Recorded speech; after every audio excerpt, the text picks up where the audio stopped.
What's up, everybody? Welcome back to Swanky Disc Golf. I am Luke, and today we are going to be answering some of you guys' questions from our giveaway Q&A video. We are giving away a 3-pack of this right here, this Active Line Discmania 3-pack. I'm going to announce the winner at the end of the video, but first we're going to get through some of you guys' questions. You guys left us over 100 comments on this video, which is our most commented on video ever, so thank you guys so much for that. It is greatly appreciated. We are pushing our way towards 1,000 subscribers, so if you happen to be new here and you haven't hit the subscribe button yet, we would really appreciate it. Let's get into some questions.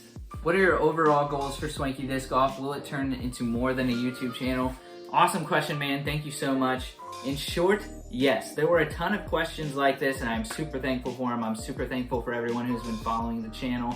We have really big plans. I can't announce any of some of our really big, like, longer-term plans, but yes, goals for Swanky Disc Golf as a whole is to continue to grow the brand and get bigger and better content out to you guys as we grow. Our mantra is sort of to grow the sport, engage the community, and have a ton of fun playing disc golf, and we just want to do that in bigger and better ways. Bigger giveaways, like we have this ace race with the Cloud Breaker, or you might have seen me give away $70 in discs to these two disc golfers that I challenged to play against each other. I would love to see that turn into, like, challenging players to compete for $1,000 in disc, or some, like, big prize money ace race. Also our tournament vlogs, we want to see those get bigger and better, go to really awesome big tournaments next year. Like the European Open and the big major events, we would love to get out some really cool tournament vlogs and really awesome content. So as far as the YouTube channel, our plan is to get bigger and better, and with our comedy sketches even. And then we have some really cool plans that are basically going to sort of start kicking off after we hit 1,000 subs. We have plans to grow the brand and do some really cool things with you guys. Thank you so much for the question. Keep an eye out on that, and thanks for the support. Fixated. Hey Luke, have you ever almost aced a hole or even aced a hole and then said it's my lucky beard? No. I actually have never aced a hole, but when I do, I'll say it's my lucky beard. Do you wear Jesus sandals when you disc golf, or is that just my dad? I don't, but it's not just your dad. I guarantee there's a lot of people out there in Jesus sandals. I respect the Jesus sandal game. All right, Griffin Benfield said, love y'all's content. Always makes my day when I watch y'all. Griffin, that wasn't a question, but I am so thankful for you and your comment. It's seriously greatly appreciated. We always appreciate support. All right, Jordan says, I've been playing disc golf for a couple months and I have some Innova and Discraft discs, but I have no Discmania. My question is, what disc from Discmania would you recommend most recommend? That is a really good question. If you've been playing for a couple of months, I have a couple different answers. Obviously, I think a bunch of people were asking this question about, like, recommended Discmania discs. Obviously, if you're just starting out and you want a really easy way to get into disc golf and you like the idea of Discmania, this 3-pack is $25. 3 really quality discs. Aside from the starter pack is what people are wondering. Discmania is known for, it's known for a lot of discs, but I would say most widely it is known for its FD. The C-Line FD is one of the most, like, quality discs out there. Like, if someone were to say, like, what is the best Discmania disc ever, I think a lot of people would say the FD is one of their best creations as a disc. So definitely the FD if you're in disc golf a little more. If you're a beginner, their whole MD line, especially just the MD, the, like, C-Line MD, Simon Lizotte throws this, like, clear C-Line MD, and they are such amazing discs from beginner all the way up to Simon Lizotte world-class level. They fly on whatever line you throw them. They don't take a lot of effort to throw. They're just super straight flying. Even the baseline, I have several baseline plastic MDs that I throw. They're great. So definitely, I would say if you're just now starting out, pick up the MD, and I think you'll like it a lot. Once you progress a little, the FD, which is just, fairway and a mid-range, they're awesome discs. Definitely take a look at those, and they're really affordable in the baseline plastics. Tanner Allen says, if you could play a round with one pro, who would it be? Man, how do you not say Paul McBeth? Like, the amount I feel like that you could learn from watching Paul McBeth play up close is just insane. I want to say Paul McBeth, and I know that's, like, basic Betty answer, but also I will say I watched Garrett Gurthie play at the main state championships. We have a vlog out for that if you want to check it out. He was a ton of fun to watch. Seems like a super cool guy. I would love to. He's from Florida. I'm originally from Florida. I think he'd be a really cool guy to play with. Garrett Thompson says, what's your background outside of disc golf? Like, what kind of work do you do, and how do you know each other? I am actually a youth pastor and a worship pastor up in Bethel, Maine. All of us Swanky guys actually met in college. We went to a small college in Northeast Georgia called Tacoma Falls College, and that's where we met. Some of us were roommates, some of us just met on campus, and it went from there. Thank you for the question. All right, the Sauce Bosses, for those of you who don't know, they helped us out with our disc golf stereotypes video. They have some awesome content over on their channel. The Sauce Bosses say, hey, good friends at Swanky Disc Golf. My question was, would you want to film a random disc battle with me and Eli when our schedules match up? If we win the giveaway, maybe we can use those discs. Can't wait for you guys to get 2,000 subs. Thank you so much, Nick and Eli. It's greatly appreciated. Heck yes, we would love to do a random disc battle. Definitely just let me know and I'll hit you up. It'll be awesome. Been seeing a lot of Discmania videos, which I love. What is your favorite other manufacturer of disc? Aside from Discmania, I want to say my favorite is Discraft, partially because they have just a few of my favorite discs. The Zone and the Onyx are two of my favorite discs in the entire world. Those are some of the few in my bag that if I were to like lose a Zone, or which isn't gonna happen, but if I lose an Onyx or something like that, it's something that I'm going to immediately replace because I need that spot in my bag filled by that disc. I'll let the other guys answer that question as well. Who is my favorite manufacturer?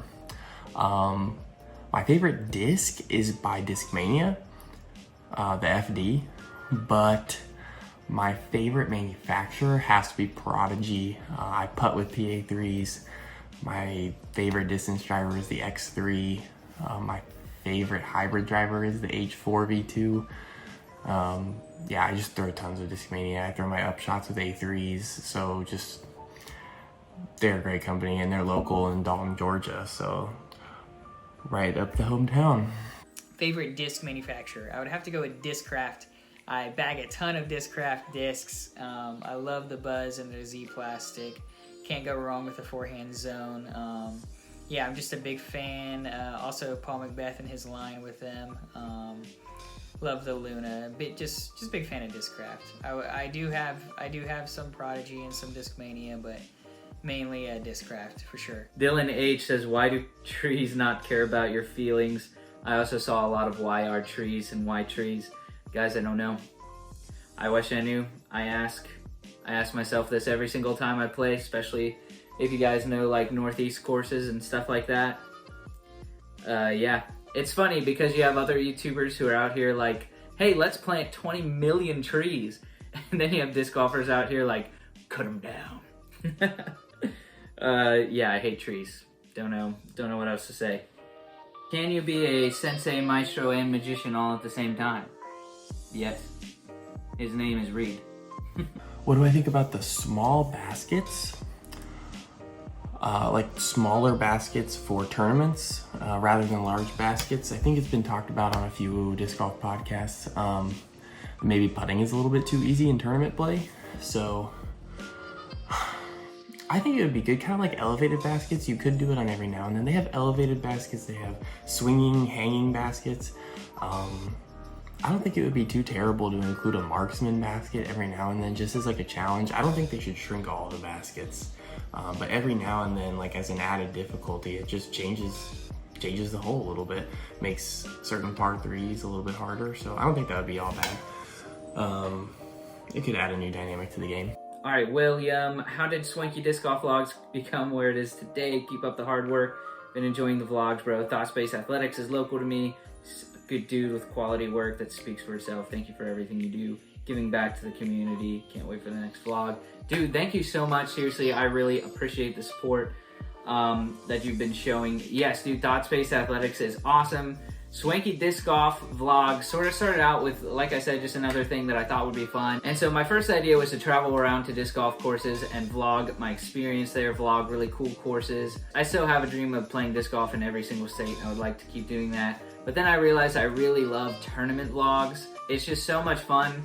Like I said, meeting people and also helping people get a sort of spectator experience, because obviously there is a lot of like disc golf coverage out there, but I think it's a really cool, unique thing to get to show people like this is exactly what your experience would be if you were to be at this tournament in person, especially when there's a lot of tournaments you can't make it to. But if there are some that you can make it to, I might encourage you to like go out and watch that tournament. And thank you again so much for the support, William, Bill. I appreciate it, man. Chase, this is a really good question that I like a lot. Serious disc golf question, unrelated funny question. Do you think disc golf in its current state is challenging enough for the pros? If not, what change would you make? What secret conspiracy would you start? I'll answer the first one. This is a really good question. I think part of it has to do with the fact that we compare disc golf to golf so much, which obviously makes a lot of sense because there are a lot of good reasons to compare it to golf. So it's hard to say. In my personal opinion, there are some nuances in disc golf that don't relate to golf. Obviously, a ton of things do relate to golf.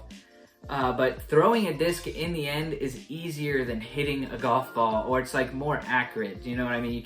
You obviously can't throw a disc as far as you can hit a ball. But if I were to put a target in front of you, or put a target in front of somebody who's never played a sport before and said, here, throw this disc and see if you can hit the target, or here's a ball and a golf club, see if you can hit the target. Which one do you think is going to be more likely to hit the target? In the end, disc golf is easier to get a hold of because throwing a disc is just so much more simple. Obviously, I'm not calling disc golf simple because if you've ever played disc golf, it's extremely difficult. But you know what I mean. It's a little bit more accurate. It's a little bit easier. The initial act is a little bit easier than the initial act of hitting a golf ball with a golf club. So with that in mind, disc golf is still extremely difficult in that you have to beat your opponent still. In the end, golf and disc golf, par doesn't matter. You could take away par completely and it's still whoever has the least amount of strokes is going to win.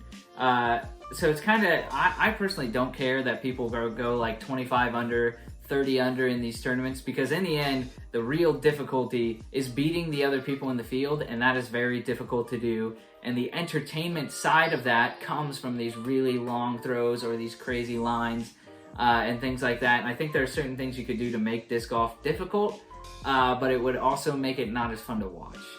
So that's a really good question. I hope that wasn't too long of an answer. All right, Hunter Binder, what motivated you to make a disc golf channel, and where do you want the channel to be in a year? We kind of answered the second half of that, but there were a bunch of people asking what started the channel or what does Swanky mean. Me and the other Swanky guys are all very passionate about sports in general. We just sort of started bonding over disc golf a while ago, and something that I'm also passionate about is content creation and YouTube. I love getting out and doing, like I said, those challenge videos and engaging the community. And so it all just kind of combined into the idea to just make a YouTube channel for fun. It's all been really natural of just like, let's make some fun videos. And it's a way for those of you who don't know, I'm in Maine and most of those guys are in Georgia. So it's a really cool way that we get to stay connected and have fun doing that. And we're also all very business minded. So we see a lot of potential for the brand in the future. So that's just a ton of fun. Another thing to sort of like bring us together, keep us connected. It was really just a fun idea that we wanted to roll with. And it's been going pretty well so far, and we definitely want to keep it up. Quite a few people have also asked, what does Swanky mean?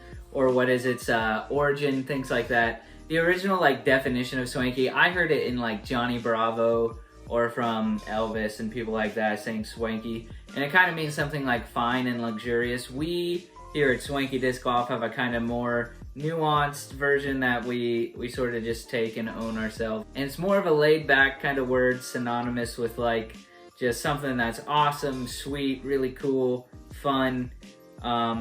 It's a word that I used with a lot of my friends growing up, and it just kind of stuck. We like the ring to it. We like the sort of association with the brand. Swanky means like doing things to the best of your ability, you know, and having fun with it, which is really not what it means, but that's what it means to us. So thank you guys for asking. Like I said, there were over 100 questions. I'm so sorry if we did not get your question up on the screen. I want you to know we appreciate every single one of your comments. And so I can't pick a favorite. It's just not going to happen. So I'm going to use a random comment picker and pick a completely random comment. So even if your comment wasn't in this video, it'll be entered in the contest.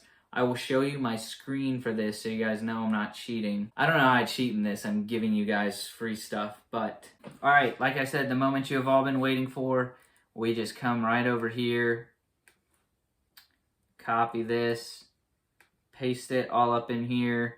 Filter duplicate users, include replies.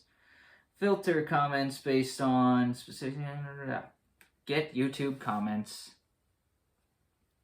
Amount of unique commenters, 97. That's so awesome, guys. 97 people commented on this video. Thank you so much. Start. Alrighty. Danley Shackelford, you are the winner. Congratulations. Let me see what your comment was so we make sure we get it answered. What is your favorite course you have ever played and why? I didn't even answer that one.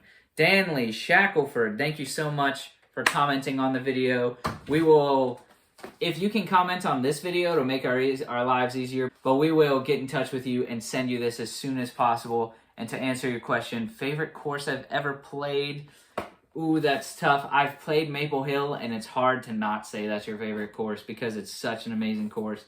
So I'm just going to go ahead and say Maple Hill. I have some fun memories there. Super awesome course. Thank you again so much for the support, everybody. We're getting super close to 1,000 subscribers. So again, we're so thankful for all of you who are subscribed. Thank you, Danley Shackelford. These will be on their way soon. Awesome. Thank you guys for watching. Stay swanky.